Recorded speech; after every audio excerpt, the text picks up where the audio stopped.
তো দেখো বন্ধুরা, এখানে আমার লক্ষ্মী পুজোর ভোগ বানাচ্ছিল। তো আমি মানে লক্ষ্মী পুজোর ভিডিও আজকে দিচ্ছি, কেমন যে হয়ে গেছি না। তো hello guys, welcome back to my channel Sangeeta vlogs and কমেডিতে। তোমরা সবাই কেমন আছো? আশা করছি সবাই ভালো আছো। এদিকে দেখো, এটা হচ্ছে আমার কাকুর বাড়ির পুজো, মানে বড় কাকার বাড়িতে। আমার দুটো কাকা, বড় কাকার বাড়িতে পুজো হয়েছে, সেখানে পুজো হয়ে গিয়েছে। মা ওখানে মার জোগাড়ও হয়ে গেছে। তো ভোগ বানানোর সময় তোমাদের সাথে শেয়ার করেছিলাম। এখন আমাদেরকে প্রসাদ দেবে কলা পাতায়, যেহেতু গ্রামে বাড়ি, তো কলা পাতায় প্রসাদ খেতে ভালো লাগে। এখানে তো কলা পাতায় প্রসাদ খাওয়া হয় না, তো এখানে এসে কলা পাতায় প্রসাদ খেতে আমার ভালোই লাগছে। তো কী কী প্রসাদ দিছে এক এক করে শেয়ার করছি। আর তোমাদের দাদাভাইও লক্ষ্মী পুজোর দিনকেই গিয়েছে, লক্ষ্মী পুজোর পরের দিনকে আমি চলে এসেছি, আর থাকিনি। দুর্গা পুজো থাকলাম, লক্ষ্মী পুজো থাকলাম, তারপর চলে আসলাম, 15 দিন ছিলাম। এখানে দেখো এক এক করে প্রসাদ দেখালাম।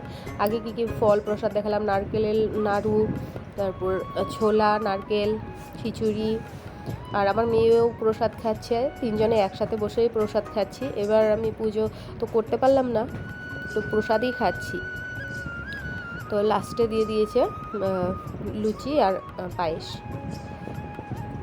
তো প্রথম যেহেতু খেয়েছি বড় কাকাদের বাড়িতে, তো খেতে পেরেছি। তারপর না আমাদের বাড়িতেও খেতে পারিনি, ছোটো কাকাদের বাড়িতে তো খেতেই পারিনি। লাস্টে শুধু খিচুড়ি প্রসাদটা একটুখানি খেয়েছিলাম। এটা আমাদের বাড়িতে মা পুজোর জোগাড় করেছে, আমি সে পাঁচালি পরবো, আমি পাঁচালি পরে দেবো। তো ছোটো কাকাদের বাড়িতে প্রসাদ খাওয়া তোমাদের সাথে শেয়ার করলাম না। এটা দেখো পরের দিনকে আসছি ঘরে, তখন ট্রেনে বসেছিলাম, সেটাই তোমাদের সাথে একটু শেয়ার করলাম। ঘরে আসার পর তো কাজকর্ম জানোই, 15 দিন যেহেতু ঘরে ছিলাম না, রান্নাঘরের অবস্থা যে কী হয়েছিল, বরঘরের অবস্থাটাও যে কী হয়েছিল। দুর্গাপুজো ছিল, তোমার দাদাভাই সে কাপড় চোপড় বের করে পরে পরে গিয়েছে, ওগুলো নোংরা হয়েছে, ওগুলো ধুতে হয়েছে। আর আমার শরীরটাও, অভ্যাসটা শুনে হয়তো বুঝতেই পারছো, অনেক সর্দি লেগেছে, তো অনেক কষ্টও লাগছে, সেই জন্য ভিডিও দিতে পারছি না। দেখি এখন থেকে কন্টিনিউ করার চেষ্টা করব, কি হয় জানি না। তো পরিবেশটা দেখতে কিন্তু খুব ভালো লাগছে, তাই না? ট্রেনে বসে ভিডিও যেহেতু বেশি নেই, ট্রেনে বসে যা মানে ভিডিও বেশি ছিল সেটাই শেয়ার করলাম। তোমরা হয়তো বোর হবে না, এই দৃশ্যটা দেখে ভালোই লাগছে। তো তোমরা সবাই আমার পাশে থেকো। ভিডিওটা আর শ্যুট করিনি, ঘরে আসার পর, শ্বশুরবাড়িতে আসার পর আর ভিডিও তোমাদের সাথে কোনো কিছুই শেয়ার করা হয়নি। কালকে থেকে দেখি কন্টিনিউ করার চেষ্টা করব।